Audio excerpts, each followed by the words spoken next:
I'm Nina van Tilburg for Biznews. Mmusi Maimane from Build One South Africa is currently touring the United States, and we caught up with him in Boston, of all places, to hear about his trip and why he is in the USA. Hi, Mmusi, how are you? I'm good, thanks, and you, Linda, and it's great to be in the US and certainly looking forward to be home in the next while. So thank you for having me. So why? Why are you there? Firstly, I think the US is a very significant partner for South African trade. I certainly believe without a shadow of a doubt that the history that South Africa and certainly a city like Boston share require that continuous relationship to be upheld.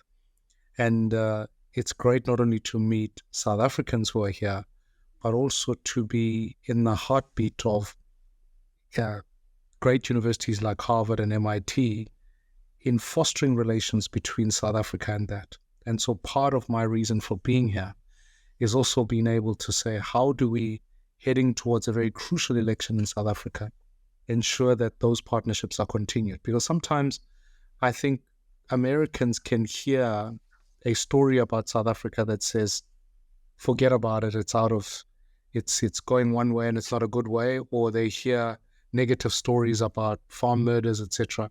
I'm here to tell a story that says actually South Africa is still committed to partnership with the broader West. We want to continue trade, and I want to ensure that we're part of a generation of South Africans who are much more inclusive in our approach. So it's been a great, great trip. I've loved being here. I've loved, even despite the weather, I've certainly had a good time being here. Well, South Africa's attitude towards Israel is very different to that of the United States over Gaza. And there has been a diplomatic spat recently with the US over the Lady R. Was that discussed? How do the Americans feel about the fact that the current government seems to have a bit of a animosity towards the West? Yeah, and I think part of why I'm here is to also say that may be the views held narrowly by the ANC, certainly in their positioning on Russia, etc. But it is not the view that is reflective of all of South Africans, and certainly not the position that's taken by the South African Parliament. What is clear is the fact that South Africa's diplomatic relations need to be restored back to what Nelson Mandela stood for, which is human rights and trade. And when you look at the nature of our relations with the US, AGOA still plays a very significant role in South Africa. And so from a trade relations, that's still crucial. We share common language in some ways as South Africa and the US. And also furthermore, that we've got to ensure that we are continuing to partner together and fighting human rights. And so I really do think that part of why I'm also here was to connect with a very good friend of mine, Professor Ricardo Hausman, who wrote a report recently about the state of where South Africa is at. And one of the things that he highlights is that the capability of the state has been destroyed in South Africa. And part of why I wanted to make sure that we meet certainly and come here is to say, can we restore that state capability? Because that holds part of the key to South Africa's prosperity going forward. So it's about fixing the politics, fixing the state. And the reason I'm here is to say, don't presume that the positions that are being emitted by the current government are the permanent positions that will carry South Africa through. I certainly think that a new government and a new generation of leaders will think in the interest of South Africa, will fight to protect human rights and continue the partnership, not only with the West, but creating a strong Africa and how it participates in geopolitical conversations. How was your message received? Are they happy to hear that there's another, there are leaders now who think differently than the present government? And I think it's been quite a welcoming and a very, very positive visit.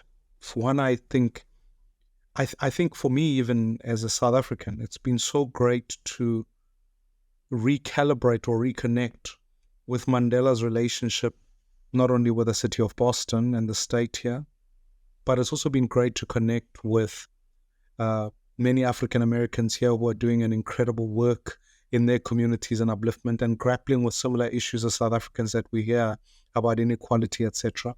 So it's been a great learning experience, not only for me, but also a partnership building moment here. So I think the message is well received. I think that it's as the American politics can ebb and flow depending on who occupies public office, and certainly the White House. People are also aware of the fact that just because South Africa enters into a very important election, and I think the views of the ANC don't reflect that of the broader South African population. And so that message is well heard, and a connection of new leaders to chart a different future for South Africa and a new future. Are you also raising funds while you are there for BOSA? Many ways I'm connecting with South Africans here and inviting them in different ways to make a contribution all over the world. Oh, okay. So you're not there on a fundraising drive? Not particularly to Boston. I've met different people. We're here to build partnerships here in South Africa. So that's why I'm here. Are you visiting other cities? Are you going to Washington? I started off in Washington. I went to the Capitol, had a number of meetings there. We met a number of key think tanks in Washington to have a conversation with. And so it's been 2 days in Washington, 2 days in Boston, and now I'll be heading back to South Africa. Given the fierce battle at the moment in the US between the Democrats and Republicans, and it seems it's going to be a Trump versus Biden fight, it looks like it now. What can you take from that back to South Africa with us also having an election? Democracy is a very important thing. Accountability is, but also that issues in the world. President Clinton once said it so wisely when he said, elections are really a referendum about the future. And the future of the US is in many ways on the ballot come this election, and democratic practice, because even though there's been a history of democratic institutions here, the fragility, if you reflect back on events on January 6th and many others, reflect on how quickly that can easily turn. So when I reflect on the elections here, one of the key lessons that we've got to take away is, as political leaders, we need to swim into discussions that are difficult, but also centrist people need to speak to emotive issues that voters feel. If voters have concerns about immigration, it's no use leaders shying away from them. It opens doors for populists to come through. There's a genuine global issue about inequality where many citizens are feeling left out of the broader global prosperity. We've got to talk about inclusion and how we ensure that happens. Because if people who are sensible do not talk about those things, it makes it possible for populists to come in and offer fairly simplistic solutions to complicated issues, raising up people's emotions, ending up being elected, and then we end up with governments that are not working. So it's going to be important, as in South Africa, we have an immigration problem, we have an inequality problem. You can't just leave it out to extremists, whether it's the EFF or anyone else. You've got to come in yourself in leadership and say, what is your views on immigration, and how can we make sure that stays on the ballot for people to vote for a government that protects human rights, fights against dictators, ensures that there's proper immigration laws, but also talk about economic issues and how more and more people can be included in a prosperous vision for South Africa. We have to talk into those things. If you don't, you really leave the door wide open for populist governments to come through. Well, it seems that what you're doing there is more looking at the broader, if I can call it, framework of democracy and what makes the world tick than the issues of South Africa, which is load shedding and the coalition governments and stuff like that. Do you think it's important, like a country like America, people are worried about democracy and what's going to happen to democracy? Do you think it's important that we think of the bigger things and not only the issues that affect us every day? The bigger things do matter in the everyday life. If South Africa was, for argument's sake, lose its partnership with AGOA, it would have profound consequences on the employability of and South Africa's ability to create more jobs. If South Africa continues to be seen from a foreign policy point of view, kowtowing to people who, for argument's sake, are dictators and are acting in an undemocratic ways, it makes the flow of capital into South Africa very difficult from an investment point of view. So these issues, as much as they are geopolitical, will have net consequence on the fact that there are some serious issues. And to the point that you make about energy and all of that, it's also important to reflect that countries all over the world face energy crisis for different reasons. Now, there must be a genuine conversation about how we can bring more environmentally sustainable energy and what are the lessons that other parts of the world have come through on that issue. It's going to be important that when we look at even what is going to be the next crisis in South Africa, which is on water, how do we deal with water resources? I happen to have done a tour here while I was in Boston, looking at Nubian Square and how a community of Roxbury is busy trying to restore itself and bring strength. That's an important lesson, even as it mirrors the township economy in South Africa, and how do we make sure our historical townships that were set up in the apartheid spatial era are also being able to be upbuilt, investment can come through, and what kind of leadership do you need in there? So that sometimes I think we are exceptional in South Africa, but also at the same time we need to remind ourselves that the challenges we face are not unique to us. There are also parts of the world that are dealing with some of these challenges, and in other parts have found solutions for them. We've got to be able to not only learn from those, but be able to engage in dialogue about how do we fix these issues. And then lastly, we are all joined collectively. You think about an issue like climate change. South Africa has a massive opportunity to be able to say, as we sit in South Africa, as more interventions are taking place in South Africa, as the world transitions into a more battery-led technology in South Africa with its minerals, how do we then set up mechanisms there in South Africa to be the battery hub, to be the place that can help the global society move in this environmental conversation and climate change? So these issues are not to be set apart from each other. They're important in how they deal with both countries. The Americans are mentioning the fact that there would soon be a decision at the International Court of Justice on Israel and South Africa's case against it. Yeah, and again, that's a position that the ANC has taken, and has taken Israel to the International Criminal, to the ICJ.